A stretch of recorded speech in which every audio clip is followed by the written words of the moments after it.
Hey everybody, and welcome back to another exciting episode of the VOD Squad, the show where we talk about streaming technology. This is episode 246 here on YouTube. I am Clyde. Today I am joined by Matthew Ross. Where the hell are we? Apparently this is YouTube. Oh, it looks similar. It looks similar, but it's also different. Yeah. It is. Like, I didn't realize YouTube had all these sharp corners on it. I know. Michael Aston. Howdy, y'all. And Jimmy Tremmel. YouTube, we all tube. So now we can officially say we're YouTubers. That's right. No longer split focus. We're only on YouTube. I have a silly question. Does Sure. that mean that we have, we're influencers? Well, there has No. to be people here to... Well, I guess Dan's in the chat, and you hold heavy influence over him, so Yeah, technically, yes. Yes, that's true. I do. I can influence him in many ways, but I don't choose not to sometimes. Well, he has to do whatever you say. Yes, but also he needs to be able to think independently on his own as well. So Not when it comes to like doing the dishes and taking out the trash. No. Sometimes he has to be reminded. It's true.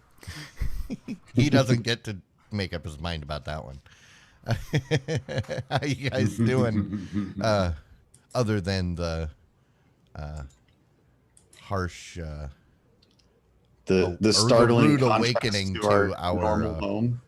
the rude awakening to our new reality. Yeah, we're bigger and sharper. We are? Oh, it's because the We chat take up window's more been... of the screen, and we got sharp corners on our boxes instead of rounded corners. Oh, yeah. We're bigger and sharper now. We've lost the chat window inside the stream, but it is now part of the stream externally. And if you watch us on YouTube, you will still see the chat in time of the video. And So, and as the part- added benefit of that is that if you watch the stream after the fact, you can scroll back through the chat, rather than being stuck with the stuff that just kind of sits there on the screen on its own. Absolutely. So apparently, I am the man. You're the man? I am the man. Apparently, How's that? well, because they told me I was the best man. What, and they like give you a weapon to like protect everybody with or something? Well, not everybody, just the bride and the groom. Jeez. Oh, Yeah. See, I was at a wedding this weekend, and my good friend, he got married, and he said, "Will you be the best man?" And I said, "Yes, of course I'll be the best man." He said, "I've ordered your sword." I was like, "My sword?" He said, "Yes, you know the job of the best man." I said, "Actually, yes, I do. I am to be the man who defends you in your place if somebody were to challenge you for rights to marry the person that he wanted to marry." And so, yeah, I had a sword, and it's a nice rapier. It's nice. I feel slighted. When I was a best man, nobody gave me a sword. I Man. was a groomsman, and I got a knife, if that counts. The friend did give me a throwing axe Oh, well, maybe that was what it was for. subsequently, so maybe it was a bladed weapon to utilize in his. I was required to wear it at the ceremony. So Were you also in a What? kilt? no, Oh, well, Well, no, it was what- more of what a Hawaiian shirt theme wedding. So because it was 100 Hawaiian shirts and swords. yes. Yes. Hey, would have would been- a lightsaber count? If it was real, I suppose he literally told me that if somebody were to come and try to do that, I was supposed to defend him and attack them. And, you know, he used stronger words than that, but that's okay. Nice. All right. Absolutely. Well, should we get on to what we're actually here to talk about? I I could talk suppose. about swords all night, But Oh, I could too, but that's okay. We'll talk about it in the after show if you want. Let's start with the story about Android TV. Android TV is, a pretty open platform. It's available onto a lot of different devices out there. But the newest version, Android TV version 11, is not available on everything just yet.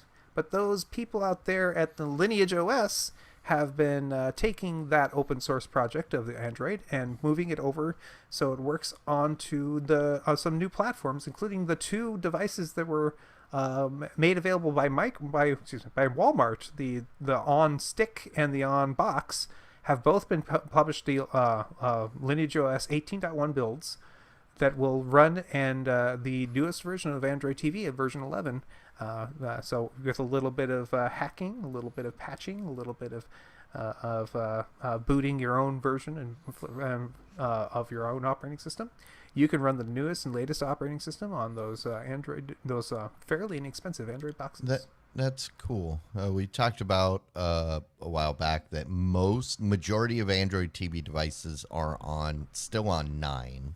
Yeah, 9, maybe 10, maybe. And the new Google Chromecast with Google TV Skybox Plus Extreme to the max is, I believe it was only on 10, and the ADT3 that's the newest only one. Well, the ADT3 was the developer model, was the only one with 11. That was but the newest developer one. That's because they had a 1 and a 2 is before that, right? Yeah, and 1 and 2 were years ago. So Right. the current developer model was the only one that was running 11, because that's the test bed. So yeah, that's good.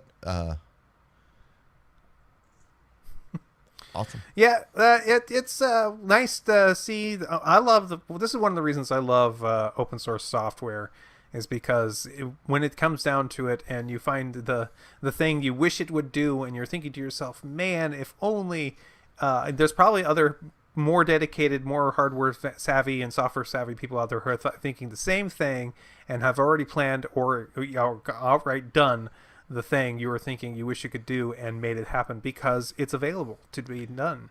And so if you want a very inexpensive box that runs the newest software, there you go. Yeah. Although, quite frankly, the Google TV with whatever the dang thing is, that is a fairly inexpensive option to get you up to that as well. So. Yep. Absolutely. But if you are on those Android platforms and you've been using it with the hopes of using it for streaming video games over the internet to it, up to now you've only had a few options. Clearly, Google's got their Stadia. I don't know if Luna's available on the Google TV platforms yet. Right now, it's only available to Fire TV Prime users. Okay, interesting.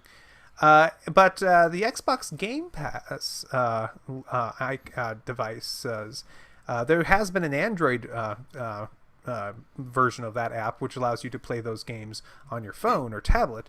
But it looks like there's a coming version of that app that's going to be coming to the Android TV. So soon, maybe very soon, we're going to start seeing the Xbox Game Pass available to launch on your Android TV box, so you will be able to play those games right there from your Android TV, which excites me because I think the streaming stuff is actually cool. Xbox Game Pass has got an amazing list of games available to it. Microsoft does pretty good with their server backends, and so I suspect it'll be pretty successful at that. So yeah, I'm excited about this. Yeah. Oh. All the games in all the places. That's how I want it. I just hope it works good, because Steam has had a streaming version available on Android TV for years. The problem is it was terrible. Still is not so great. No, because I don't even think they support it. I think they forgot it's out there. And it's just like a zombie. You know what this means, though? What? Flight Simulator in your living room. Oh, this is awesome. Especially, but I don't know I don't. it's gonna be so terrible.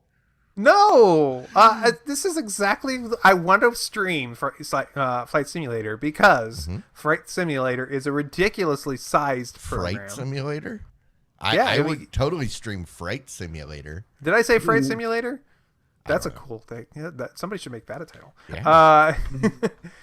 No, but Flight Simulator is such a huge game and such a huge install. And I know that they're going to be bringing it to Game Pass, which is awesome because that means you don't have to install any of that. You get to do it over, streaming. I know how hard it was for people with powerful computers to make it run good. Mm-hmm. I don't know how it's going to be playable streaming. Well, they've ported it to the Xbox Series X and S. And when you are playing a game on Xbox Game Pass, you are literally playing it on a server-mounted version of an Xbox I get X that. I'm or just X. saying I can't imagine that a streaming version of that game would be great. I expect it to be glitchy or laggy, but I mean, No. I would like to be proven wrong. No, no. Here's the thing: it's so slow paced. It doesn't matter if there's a delay. It's beautiful to see. So it's essentially a giant screensaver for aviation. Well, nerds. it's not. I mean, it's not really the flying that it's all the terrain that is being drawn loaded and rendered in the and, background. yeah. That's what I'm afraid it's just going to be all glitchy and But No, yeah. We'll see. I suspect it will be wonderful. I will suspect it'll be just as good as on any other platform. So I don't see how this would be a huge problem. As long as it runs on an Xbox, it should run just as good on this. So yeah, absolutely. I would totally play with that. Rock on. So if you have a Tesla and you know that every once in a while they have updates for the Teslas, there have been various updates on there. Like they've been putting games on that panel that you could do, and it's having various different access to different options. Like Netflix has been on there for a while. They're adding Disney Plus to it, which is yet another thing that you can put on your Tesla's very large 15-inch monitor that's built into it. And be able to enjoy theater mode, which allows you to watch movies while you're in your car. Because, of course, that's right. You want to watch movies while in your car. Remind you that, yes, you actually cannot watch theater mode while you're driving. That doesn't mean somebody's not going to try because, Darwin, the rule of Darwin exists. And, so they've got a whole bunch of different services on there now. So They made fake hands so that you could drive hands-free. Somebody's already figured out a way to watch video while they're driving. So their hands you clip onto the wheel. Yes. And it looks and it thinks. Are they automated like with a little bit of something like that, like maybe a rumble pack in them so they move a little? There's sensors in the steering wheel where the auto driver won't work if your hands aren't on the steering wheel. So they made fake hands so it thinks your hands are on the steering wheel. Yeah. I remember there was a guy that got in trouble for like taking a nap driving down the freeway. Or something like he that. should be in trouble. Yeah. Well, the issue, the difference there that's pretty significant though is that's a non-invasive hack, right? Like you basically are just manipulating the system. You're not making any actual changes to anything. Hacking the software of your Tesla would violate, I'm sure, your warranties and such. Well, if people don't feel bad about doing it to their iPhones, I don't see why they would feel bad about doing it to their Tesla. Well, there's a little bit of a difference in price. Bricking your $70,000 car is a lot more of a strain than bricking your $1,200 phone, I think. Yeah. So there are some cars that what they do is they actually do an infrared camera that's looking at you, and they actually have an infrared emitter, and they're looking for the reflection from your pupils to go and so they know that you're looking at the road or looking at the car's dash or whatever. So what happens if you have a lazy eye? It's like, sorry, sir, you can't. Well, if you have a lazy eye, can you drive anyways? Yeah. I don't know. Well, I don't. Maybe. I No, don't know. you can. You've got a lazy eye. Definitely. You can see As normally. long as It you- just as looks long as you like can you're pass the not test, I looking. suppose. Right. I don't know, but no, that's actually used in a lot of them that are just like awareness monitors to see if you're asleep, and they'll shake the chair if you're asleep, kind of thing. When those are luxury cars, that's one way that they can check to see if you're there. Yeah. So The thing I really wanted to comment on is the fact that they're adding a car wash mode. I don't know about that. I'm guessing it's because it really doesn't like to be basically pushed on its own by somebody else's power. I'm guessing, and still be on. When you So- activate it, it does exactly that. It prevents it. It puts it in neutral and prevents the car from freaking out about it. And it also, of course, rolls all your windows up and makes Yeah. sure that it's Oh, It says it Liquid can secure. close or disable everything from the windows to wipers to Sentry mode, and the parking sensor chimes for car washes with conveyor belts. Yeah. Oh, well, yeah. That's another thing.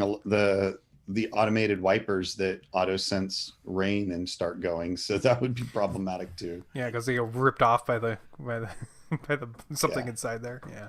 Yeah, I'm surprised that Tesla doesn't have strict rules about where you're allowed to get your car washed. you are not a Tesla supported car washing, etc. Yeah, You exactly. may not take your car wash. It's like, man. All I know is in regards to bricking it, I wouldn't be too worried about bricking it because there's a good chance it's going to burst into flames just like the Tesla battery plant down in Australia. Ooh, that's scary. All that power in one small area. Something bad's gonna happen eventually. Yeah, you're right. No, it's already on. I think it's still on fire. Oh, okay. Well, as I've spoken to some firemen, they look at you and say sometimes it's just better to let it burn itself out. Well, Well, you that reminds can't do me anything of about it. this great new video that I heard about. Have you seen it? You should watch it. What So video are we talking about? Pull it up. Let's watch that new video. Is it the fire burning? Yeah, Is it's the fire burning. Oh, it's the fire burning in Australia. Oh. Hey, Is that's there a not link? that. Oh, It looks like that guy's have been and his video has been seen a couple times now because people keep sending them to his links for some reason. Rick Astley's video, which is "I'll Never Give You Up," never gonna give you up, has now crossed the 1 billion views mark. So it has been. So in other words, people have been rickrolled about 800 million times this rate. That's pretty amazing. All right. I am going to go back a couple because I skipped the story. It looks like if you have an old original Amazon Kindle, you may be losing your ability to get new books over it very soon. That's because if you had one of the original Kindles, first generation, and I think the second one as well, there were models with no Wi-Fi. And so there was no way for you to download anything onto it.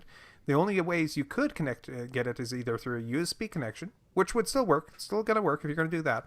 Or it had a built-in 3G modem that was included with the cost of it. It would, for the life of the device, was going to be able to download your books over that at no additional cost to you. So unfortunately, it's not Amazon who's killing this. It's the 3G providers. The 3G networks are going away. So it's still there. If it could connect, it would still work. But unfortunately, because 3G is finally going away, you're not going to be able to use it to connect to the internet and download. So I mean, that's what, a 10-year-old device or more, isn't it? when did the first one come out? Good question. it was I like think 2011, 2012. Yeah, that's about 10 years now, Yeah. right? Yeah.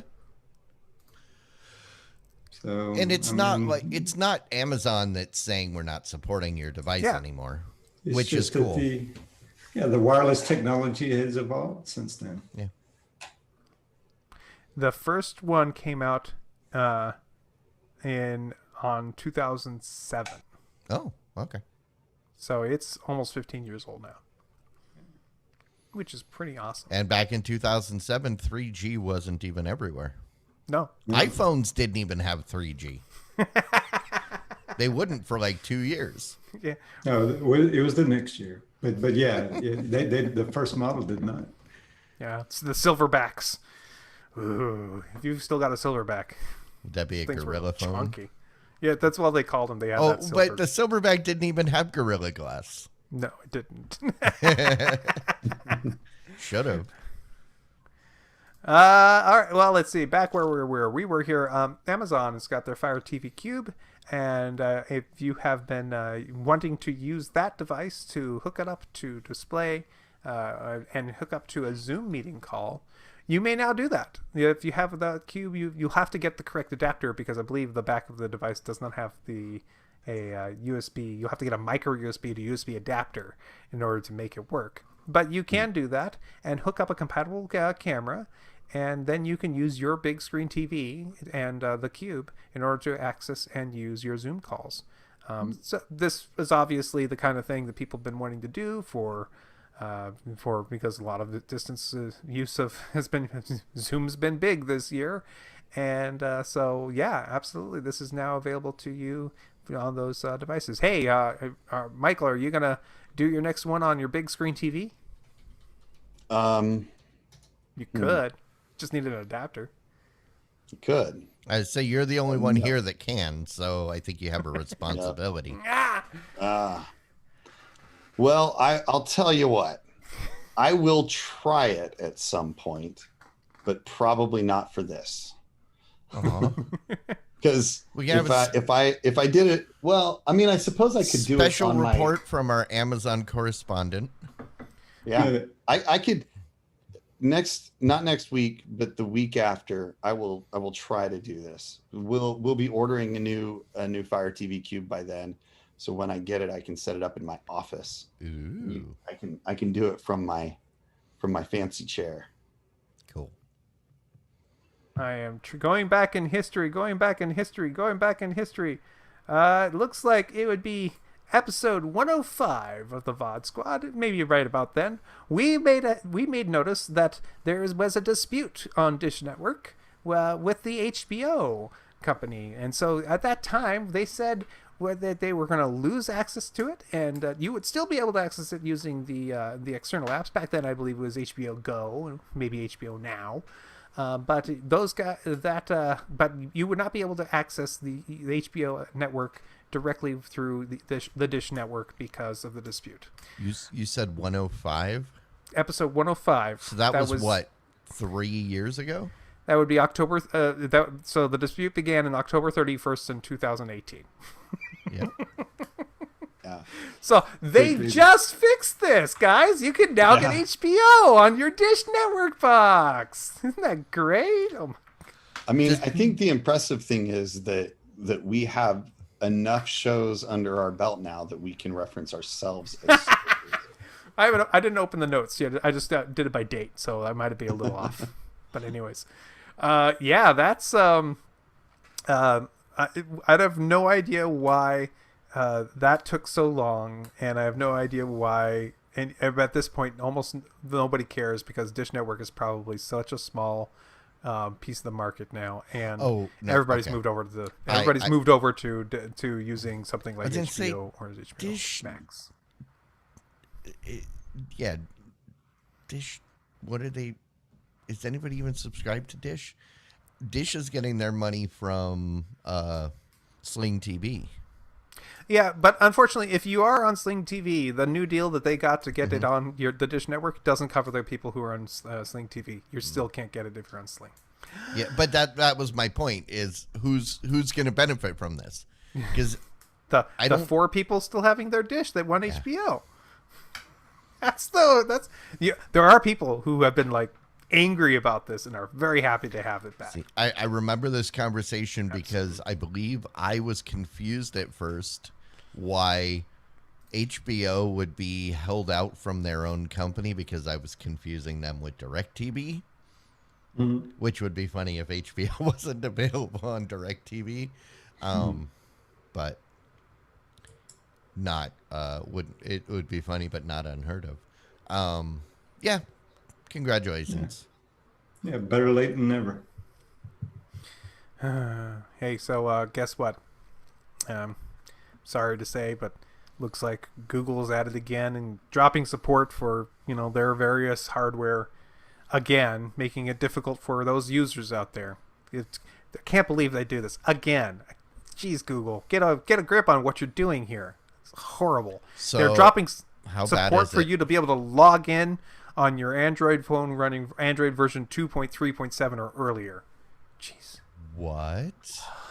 Yeah. But how not am I all going to these log users- into my G1 with the that's- trackball? I forgot that had a trackball. Yeah, I mean, I'll play devil's advocate here. I know it's pretty difficult with this one because it is so flagrantly violating the rights of gingerbread Android users, but they did release that in 2010. Yeah. It was replaced in 2011, so we're talking about over a decade old. Yeah, So I guess you'll have to update your burner phones now, right? Yeah. No, that thing couldn't even run on the current networks. Yeah. You can't even use it as a burner phone. This thing is like, this is literally the Windows like ME of Android. There's XP still out there that it should be shut down, but I mean, hearkening back to pre-show, it's kind of like not getting support for your Commodore 64 anymore. how dare they? Tandy, Come on. Tandy, I need you to reach out to me because my TRS will not boot. Where is my warranty support? Let's go protest the Radio Shack. So the good news is that if you do have one of those Nexus One phones, there is a ROM for it that on the XDA developer site, so you can run Lineage OS 11, which is Android version 4. So you could still make it work. You just have to do a little work. Just had to check on that. Just make sure. Which is funny because we were just talking about Lineage 8, which is Android TV 11. Yep. All right. So if you are interested in doing the Google Stadia bundle, they've changed it since last time they were doing it. The bundle includes the new Chromecast, which they were using previously, the Chromecast Ultra.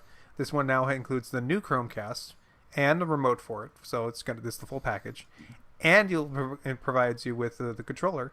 And altogether, that bundle there will save you about $20, and because you can get the whole bundle for about $100. So, I don't know. I like the bundle because you can say, hey, for $100 you can stream your games through this if you want to. And we talked about before. I really like this controller. I don't like the fact that I couldn't use it with my PC. Did they USB ever work? No, well, that's the thing. I don't want a cable. Okay. I want a wireless device, and that's why I didn't keep it. Was because the only way it worked, it has Bluetooth built into it, Right. but you can't enable it to join to connect to your computer. You can only enable it to for phone setup stuff, and then it goes to the Wi-Fi. But yeah,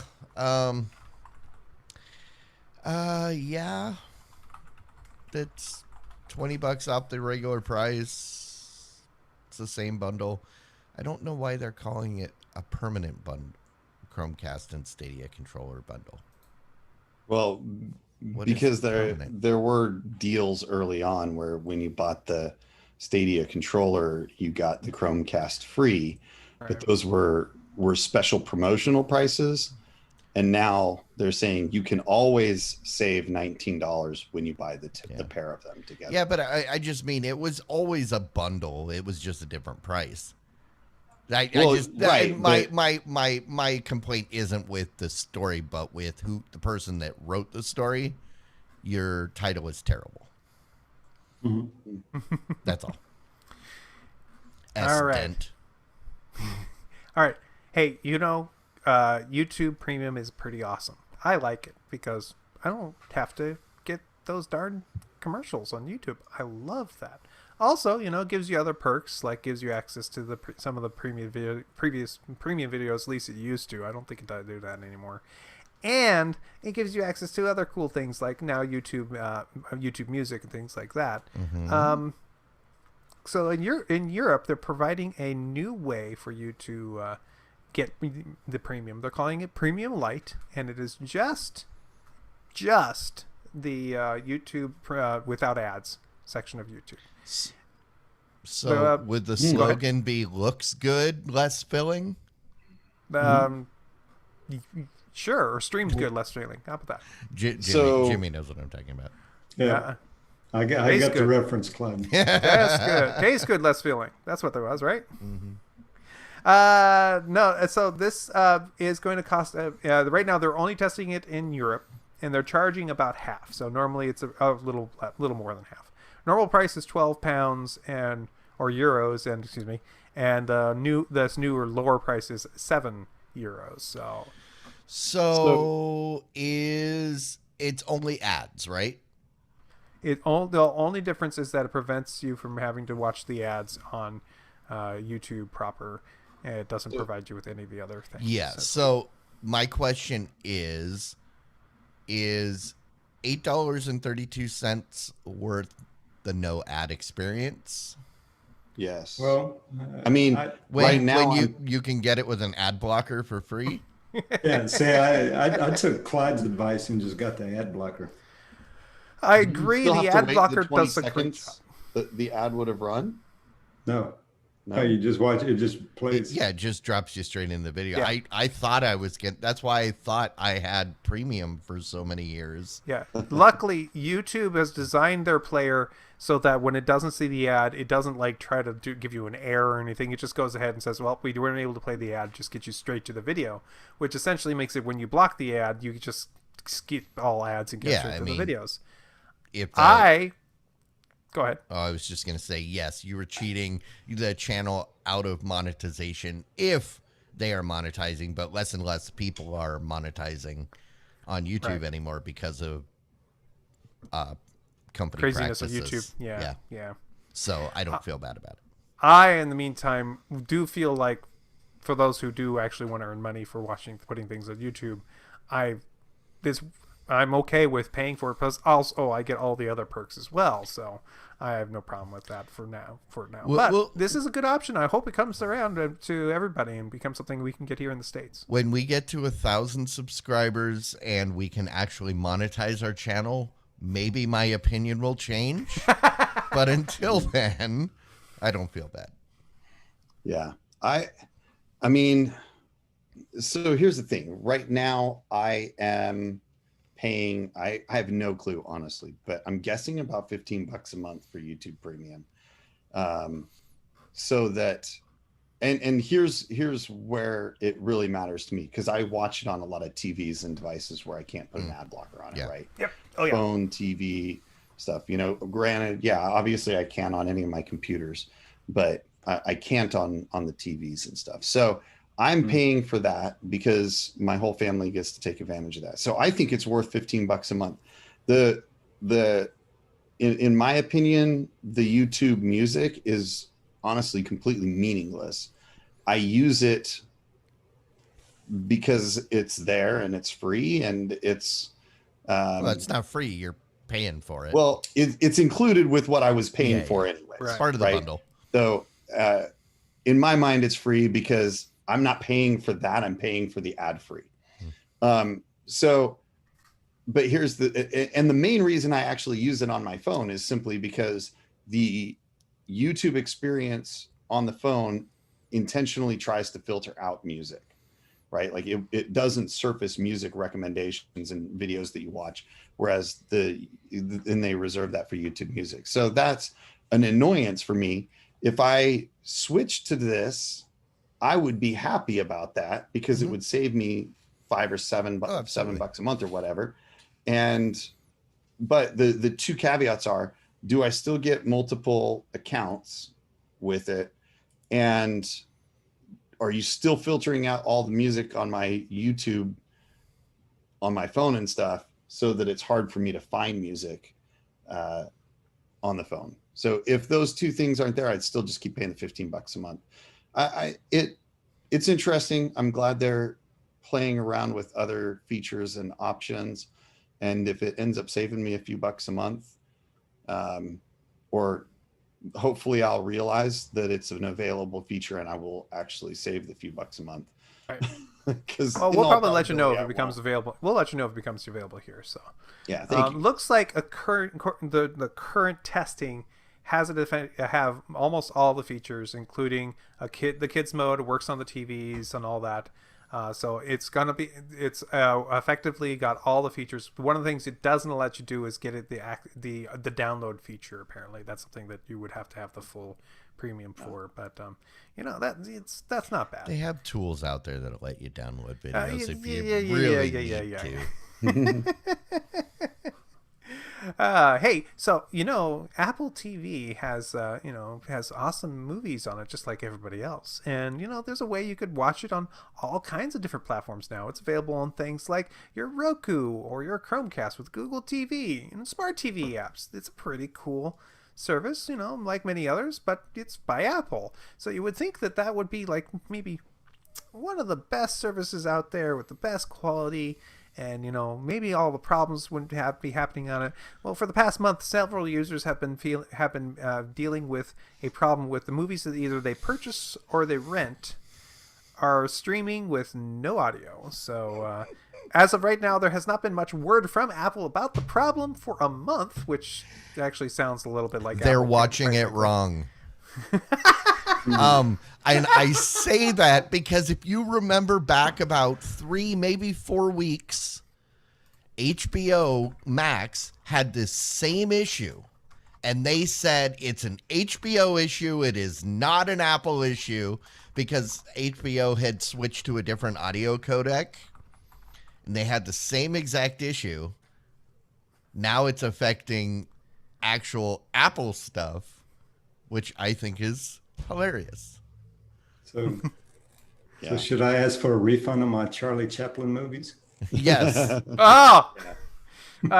Yep, definitely. There's no sound on this thing. Well, those have like the piano? Yeah, there should be some musical number set to it. Yeah. But yeah, that's funny. It's the like you were insinuating. They're holding it wrong. That was the Apple thing for the longest time. No, the if the Chaplin, I'm going a slight tangent here. If the Chaplin movies, you rented them and they sent you a record in the mail for you to watch it with it. Says just play this while you're watching the movie. I'd totally do that. I would totally consider that as a service. Like, get me good old fashioned Netflix where I get the DVD in the mail, but I want to get the record in the mail for my Chaplin movie. That's what I want. Make sure you're running this at 45. Play the record on a megaphone, right? Yep. Oh, that would be great. Oh, you need to get it in one of the tubes. Pre-vinyl. The wax tubes. Wax tubes? Yes. Oh, man. Yeah. They didn't sound so good. No. I can just barely hear you by They Might Be Giants. Then you'll know what it sounds like. All right. AT&T has spun off DirecTV into its own company. So let's go over this in our heads real quick. You ready? DirecTV, satellite company.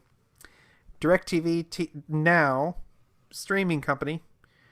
AT&T TV Now, streaming company by AT&T, turned into AT&T Now, or just I can't. It went from DirecTV Now to AT&T Now and AT&T TV because they were two different tiers. Oh, okay. Yeah. And then it just became AT&T TV. Yeah, okay. But that we're only talking about the streaming component. Right. So this is the actual satellite business. This is the satellite business? Right? Am I wrong? I'm not so certain. I think it's all of it. Well, but if it's a streaming service, does that means it's satellite? Yeah, it's because it says it's the entire business, satellite and everything, because it says they received $7.1 billion in cash for the sale, which is a tiny fraction of the $49 billion. Yes, $49 billion.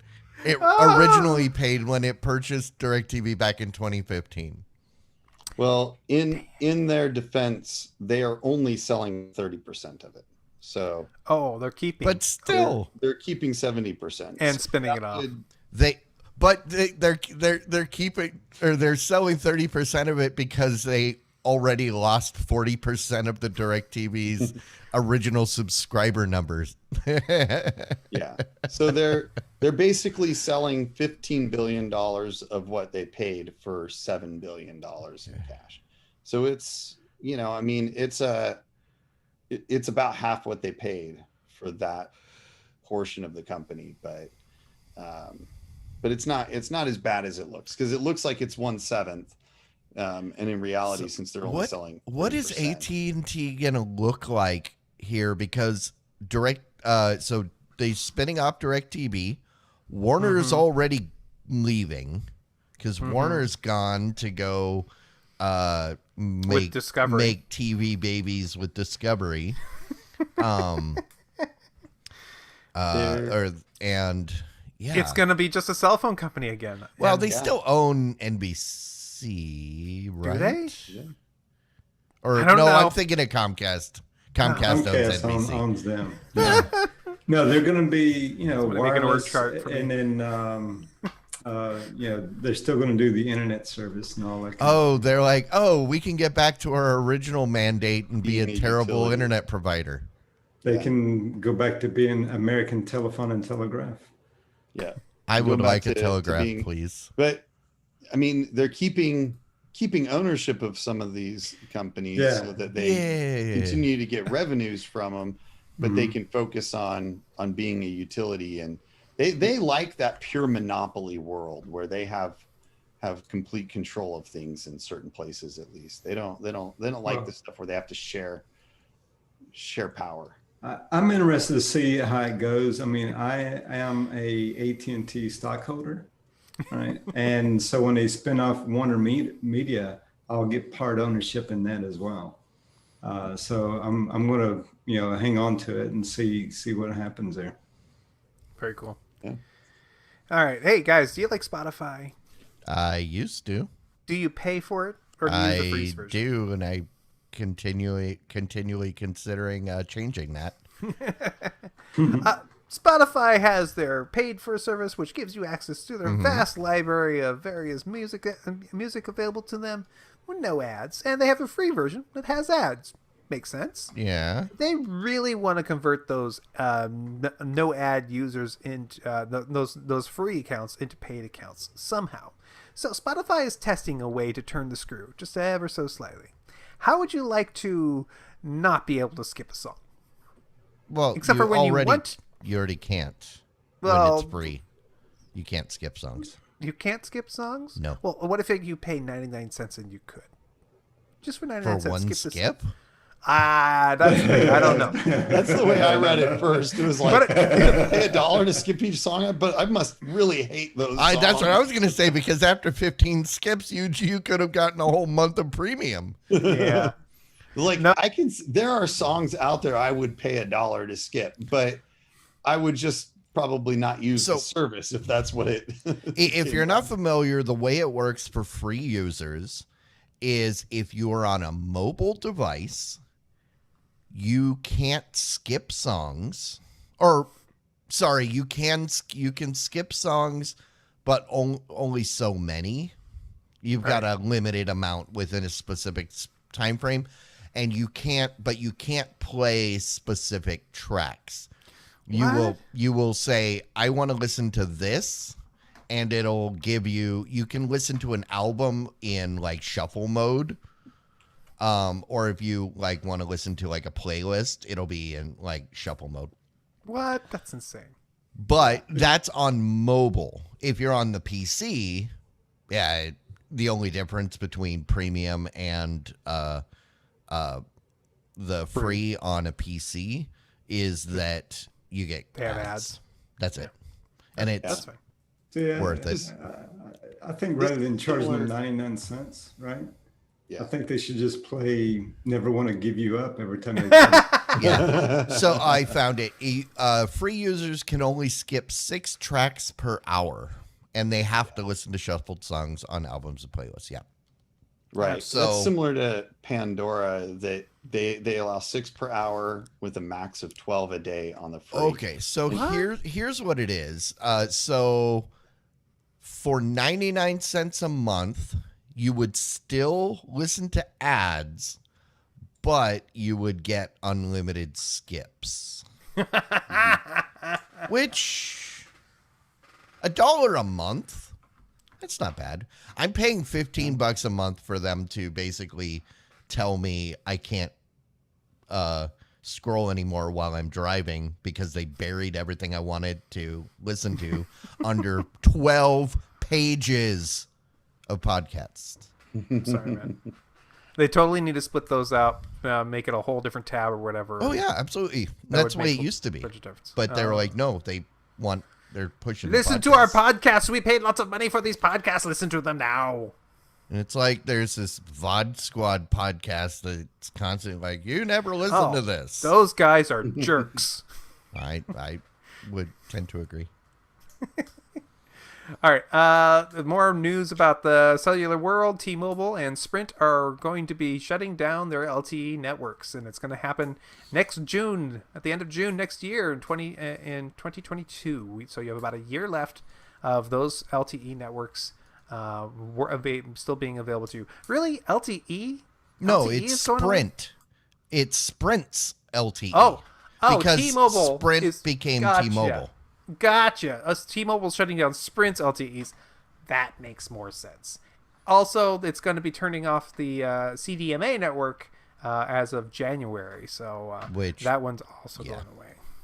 Yeah, good riddance on that. You know, I like my CDMA because it was in lots of places that the other stuff wasn't. So. So you like not being able to talk to somebody and surf the web at the same time, huh? Well, this is pre-surfing the web. When I was on a flip phone, CDMA was great when I was traveling cross country because I would get areas where there wasn't like 3G. Mm-hmm. And I didn't have a smartphone, so I'm not doing internet stuff on my phone. It was just for texting while I was driving. Who was president then? One of the Bushes. Well, I didn't get my first Android phone until 2010. I had no interest in the iPhone. So I remember CDMA actually being decently speedy when I did want to use it for internet. Because it was actually better than Edge, which was a big deal. I know I couldn't talk and use it at the same time, but that didn't matter to me. So there was all jokes aside, there was a time when CDMA was a pretty good technology, right? Absolutely. But in like to Clyde's point, pre-smartphones, right? You didn't need bandwidth. I remember. I think it's just something, I think this is a smart move by them. It's probably time to retire that technology. Yeah. I mean, Verizon has been ripping out, or actually they ended up selling it. They got rid of DSL. It's time for T-Mobile to get rid of Sprint's CDMA. So right. I remember a long time ago, I had a flip phone from Sprint, and it had unlimited internet. And it was like, great, that's wonderful. And so I found out that I could plug my cell phone into my computer, and I could access the internet through it. and I played World of Warcraft over my cellular network for the first time, and it was like, this is great. I mean, I had horrible latency. It was like 900 millisecond latency. But it was like, I could play the auction house here. This is great. So, yes. Internet gaming back in the day. My first... Back then, I had the PCMCIA card in my laptop that let me get cellular internet. That was some serious stuff right there. Mm-hmm. I will say, my first cell phone... summer of 2000. It was on Sprint. What was the company? Was it Touchpoint that became LG?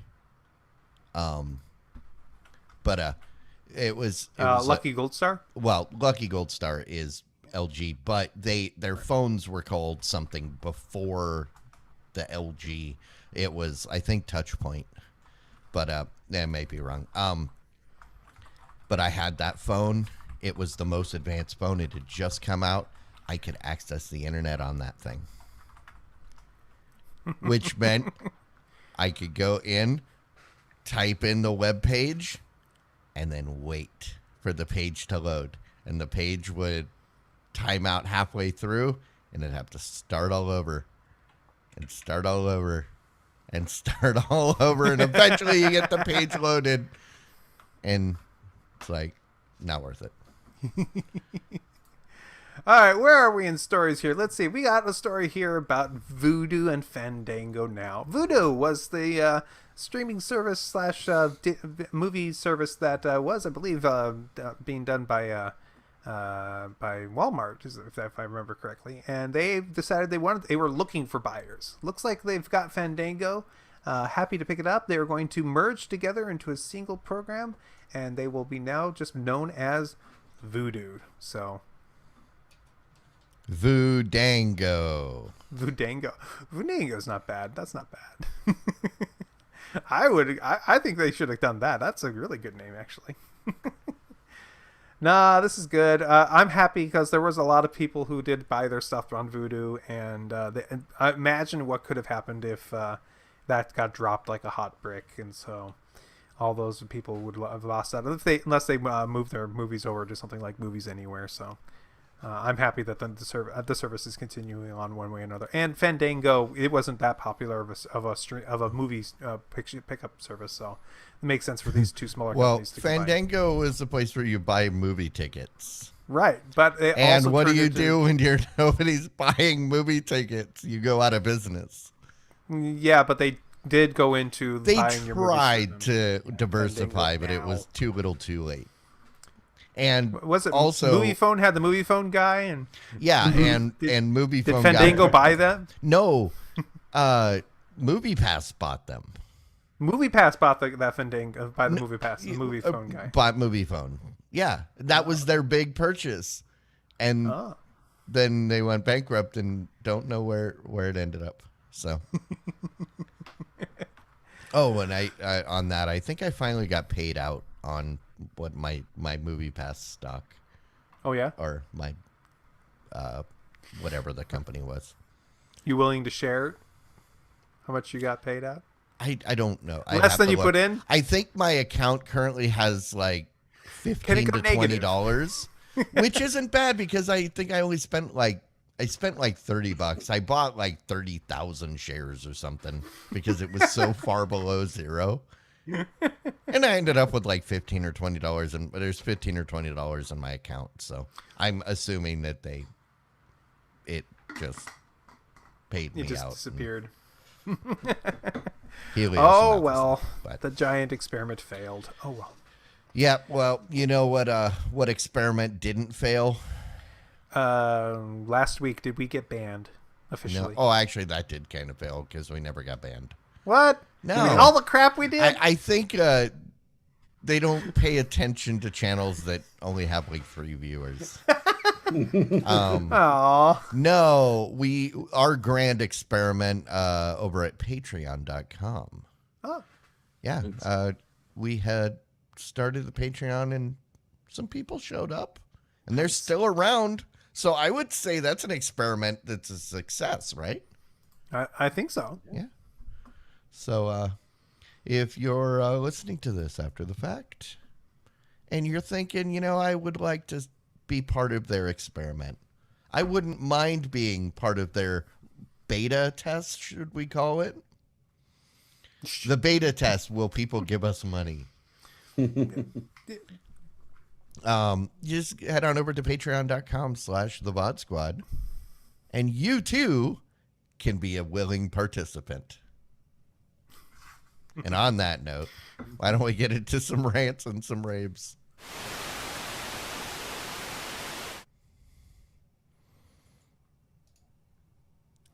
Alrighty. Rants, raves, what is going on? I just really briefly want to talk about something that I believe we talked about years ago. You were going to get a sword? No. Oh. But I was taking my... I was out going over to visit a little bit more after the wedding with my friends who got married, and I said... they said, "Hey, we got a movie we want to watch. Let's watch this movie." I said, "Okay," and they put it on. I don't remember hearing about it, but after we started watching, I was thinking, I have heard about this. It's called Hardcore Henry. Oh, yeah. And it's the premise is it's an action flick, totally from the first person point of view. You see, and the guy, he has amnesia, he can't speak. It does a really good job of setting this up, so it really immerses you into the movie. Yeah. And it is so full of action. And so we sat down, we started watching it. It was just like, wow, this is amazing. They're going really hot, really into this, and they're just getting started. Crazy things are starting to happen, and the power went out. Due to the fact that where the wedding was, it was so dang hot and so dry and fires everywhere and smoky that, it looks like power went out to the entire town, like 3 towns around too. So I'm pretty sure that you guys caused that power outage. It's probably.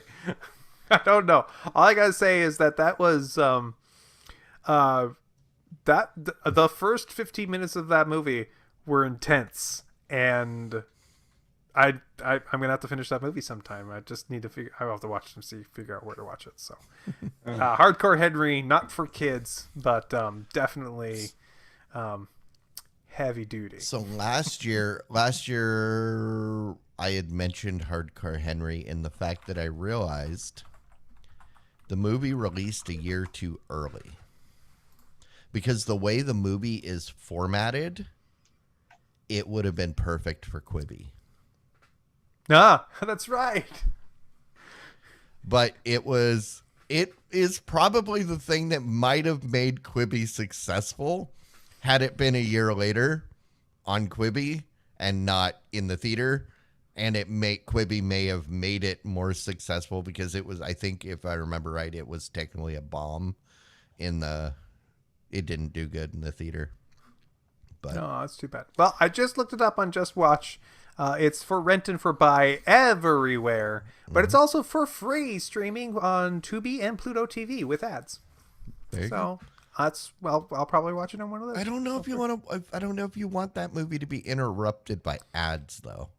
Yeah, because it's a very fast paced, and you need to kind of get into it and be focused and experience it through his eyes, and then it'd be pretty jarring to all of a sudden cut to like a Colgate commercial. Especially if it was first person, that'd be really weird. No, but if I could, that movie is so intense and so into it, I could see myself wanting a break. And so as long as the ad breaks were like pretty well spaced out, I would be okay with that. And go, and also if they put them in, I'm sure you could find good spots to find an ad break that doesn't. Yeah, but those makes sense. Those ad breaks are usually put in by an algorithm. I know, and not necessarily going to find the best spots. Well, maybe I will watch it on both platforms and tell you which one does it better. I gotta say, while this show doesn't sound appealing to me in any way, it does have a distinct honor that I have never seen before. it is on Rotten Tomatoes. It has almost exactly the same score from the reviewers and the audience. Very uncommon result, and they're both right about 50%. So Yeah, it I was. would say that's pretty dreadful reviews from both audience and critics, which you expect critics to hate action movies in general, just because they're not meaningful and moving and powerful. But audience usually enjoys that kind of movie, so it's a interesting take. This is the movie that goes against the rule of Clyde. Oh, Because typically, if the critics love it, I'll hate it. If the critics hate it, I'll love it. But when it's exactly the same on both sides, I think that's just why I never watched it. So I don't hate it. I don't love it. I just have no interest in even watching it. so also I gotta say the premise of this movie is I could see why a large population of the people, like half, absolutely would hate it, because the first person view of it is jarring to watch. It is, if you get immersed in it, it would be very You need to watch jarring it to in watch. VR. Oh God. They need to make a version of this in VR Yeah. so you can look around and Yeah. see everything happening. Wouldn't that be great? Well, that was the one thing I was thinking, was that this looks like it's made to be watched with VR, but It was But basically at the same time, Yeah. also people, but it's full of a lot of violence and lots of blood. So, and I love the fact that they make that perfectly clear right in the intro of the, where they're telling you the all the people who made it and all that. It's So- like, it's very hardcore. And Suddenly, I am very curious about your friends that said we have to watch this. they're very into all kinds of weird stuff. Okay. All kinds of weird stuff. All right. Come on, they bought me a sword. You need to. They sound like people that need to be introduced to Movie Party. They might like it. Who knows? Okay. Mike? all right. Well, has anybody here been to Disney World? Back in the 90s. There is a Time ago. ride at Disney World called the Jungle Cruise. Mm-hmm. No, that's at Disneyland. You're getting them confused. No, it's at Disney World. That's a made Disneyland first. That's just a cheap knockoff. Disneyland too, but It's not the original. Yeah, but that's fair. I can never remember what's at both or one of the parks or whatever like that. I've been to both of them, but every time I go, I like to ride the Jungle Cruise because I enjoy the heck out You of like that the ride. cannibals? And yeah, the cannibals. They were my favorite part of that ride. Yeah, They took him out. and I loved the puns and the horrible dad jokes. Mhm. It's great. Every time you go, they have different puns. There's some that they always use though. And so this week we watched the Jungle Cruise movie with The Rock and somebody else. I don't know the other Emily person. Blunt? Emily Blunt, yes. Yes, yeah. It had a lot of the puns. It was great. They stayed true to the ride, and I really enjoyed it. It was a great show, a great movie. It was a lot of fun, and yeah. I recommend it. All the people I hear about it say it's not high-end art. It's definitely not going to win, It's a rock movie. Of but course, it it's is a not lot of high-end art. fun, and you will enjoy the ride essentially. So Exactly. I take offense to this really, because when they started making ride-themed movies, they've made 3, right? well, yeah, I guess. But the thing is, where is Matterhorn? Ooh, the Matterhorn could be good. Matterhorn, it would be the obvious choice. Now, there's not much story to the Matterhorn, is there? There's like you're trying to get down in your bobsled. There's avalanche. There's like a big Yeti monster. There's all kinds of stuff. I mean, dude, Okay. there's not really any story in Pirates of the Caribbean, but they still managed to fashion an entire world with like layers upon layers of lore. Yes, they did. They were able to do that with that one, absolutely. But at the same time, so there have been 3 Disney rides turned into movies, and I would say that Well, what was the third one? a horrible, horrible, horrible failure in the Haunted House made by Eddie Murphy. Oh, I thought you were talking right. about they made that Future Land movie, but Oh, that's not that's a right. ride. They That's did an make area Tomorrowland. of Tomorrowland, but that's not a ride. That's an area of the park. So, But yeah, that's they why- did make Tomorrowland, and yeah, that didn't do so well too either, did it? No, But no, but they it did was do the starring Haunted George Mansion. Clooney. Psh, And quite frankly, I never saw the Haunted Mansion with Eddie Murphy. I imagine with Eddie Murphy, it's probably be pretty good. Quite frankly, I think I have seen it, and I don't think it was very good. I mean, Yeah. Eddie Murphy has kind of he's a 50-50 actor. Well, in my book. he was on. That was when he was on his way out. right? He's And that was a kids' actually movie. made a resurgence in this last year. I think he's been redeemed. So yeah, I don't know. All I gotta say is, what was it? What was the one he just did with Netflix? Not Netflix, with Amazon. He just did the sequel to Coming to America. Yeah. Coming to America too. Coming the number 2 America. If not the best funeral scene, easily top 5. Gotta say. Did people fall out of the coffin? Oh no. Oh, But it was if you've not seen that, I'll Okay. get to it eventually. the movie it's funny, it's good, it's fine. The funeral scene is easily top 5 ever. Yeah. Funeral scenes. I ever. love the original. It holds a special place in my heart, especially since it has ties to was it Easy Money, or what was the other one? What was the one where he Yeah, was he was playing Trading Places. Trading Places. So it's got references to Trading Places, which was cool. I am not all the hype and the blatant cash grab nostalgia that motivated the making of this movie just made me very not interested. Really, it was kind of made me disinterested. So I don't know. Maybe someday I'll watch it.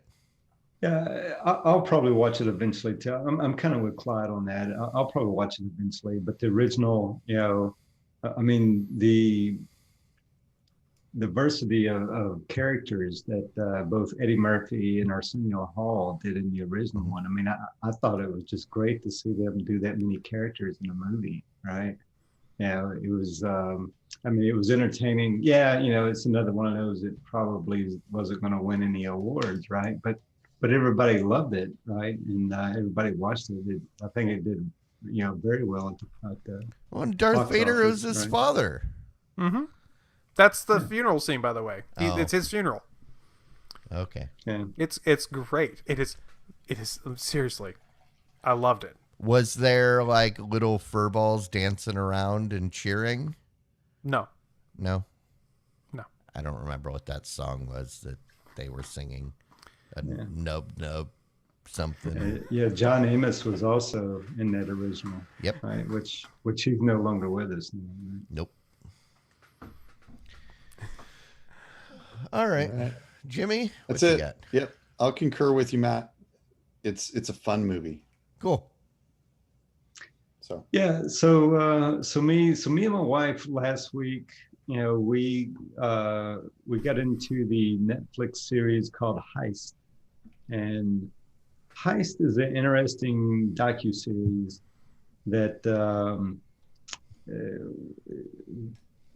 it does these stories of these famous robberies that went on, and I think there's about maybe 6 episodes to this docuseries, and every 2 episodes talks about the one famous heist, and it's if you like kind of like the crime story type docuseries, right, that kind of thing, you'll find this interesting.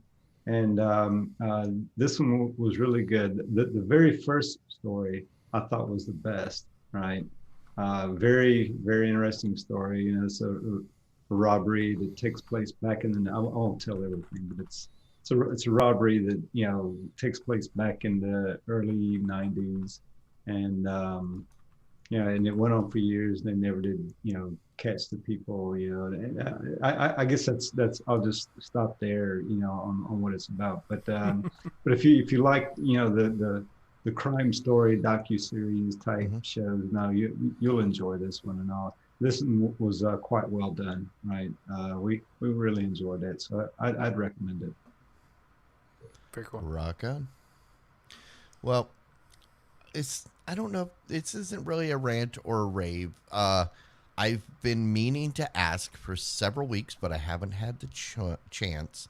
Jimmy, have you watched McCartney 321 yet?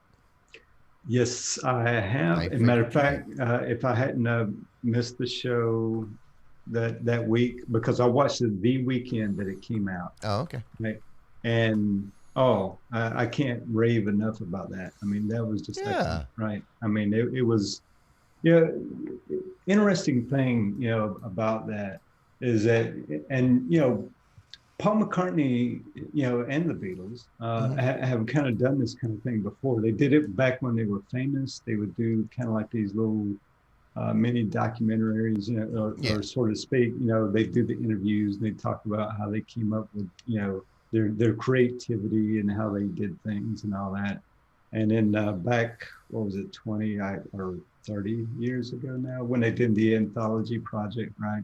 That was another, instance of when they did that.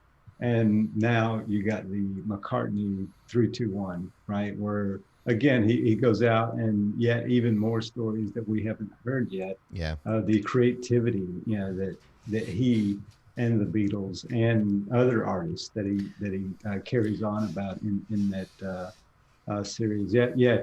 If you're a musician or if you just like music in general, right?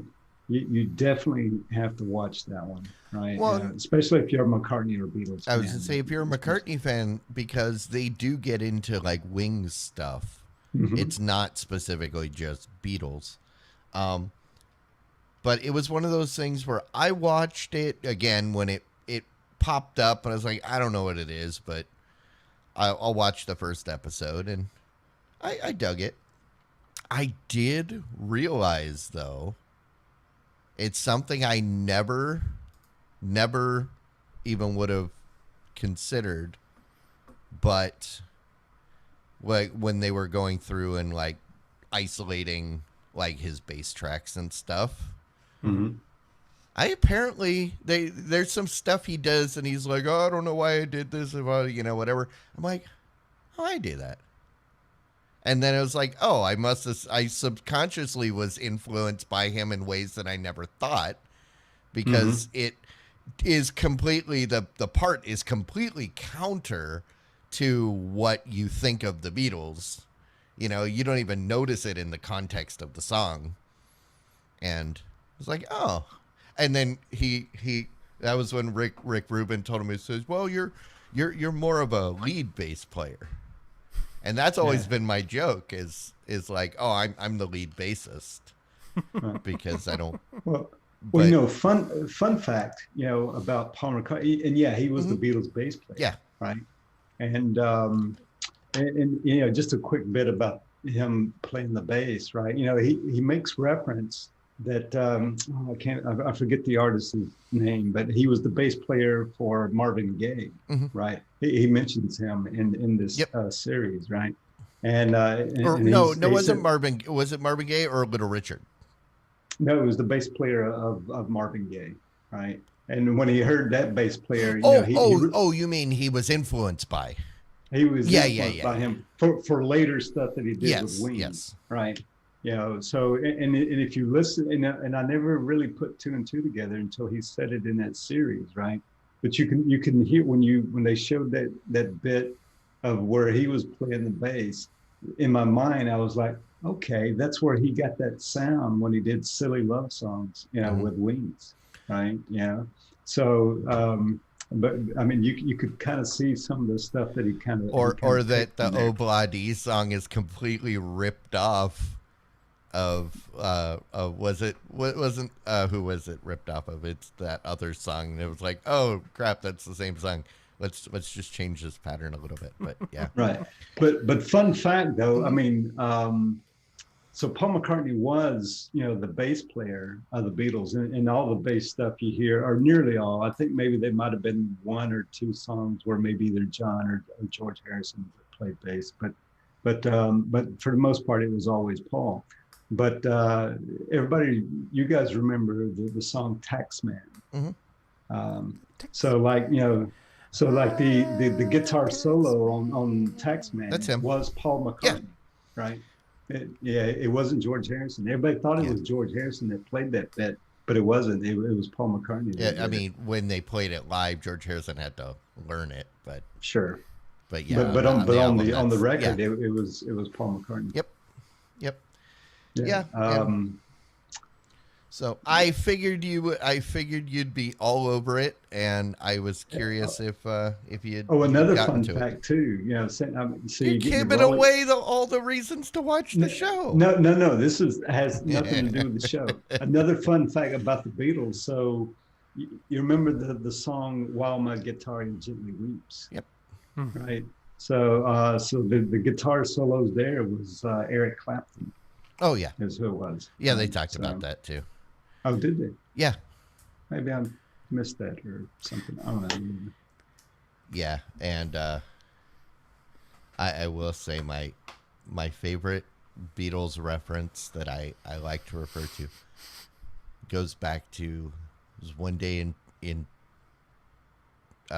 church. My dad had asked to define love is blank. What does it mean to you? Love is, or no, what was it? Happiness. Happiness is blank. And the only thing I could think of is happiness is a warm gun under my pillow. Oh. Courtesy of the Beatles. Yeah, he didn't appreciate that. Yeah. And on that note of not appreciating things, we do appreciate all of you for being with us tonight. We do this every Wednesday night now on YouTube. I gotta train myself not to say that dirty T word. But if you're here or you're not here or wherever you are, we do this live. If you come, you get to participate in the pre-show.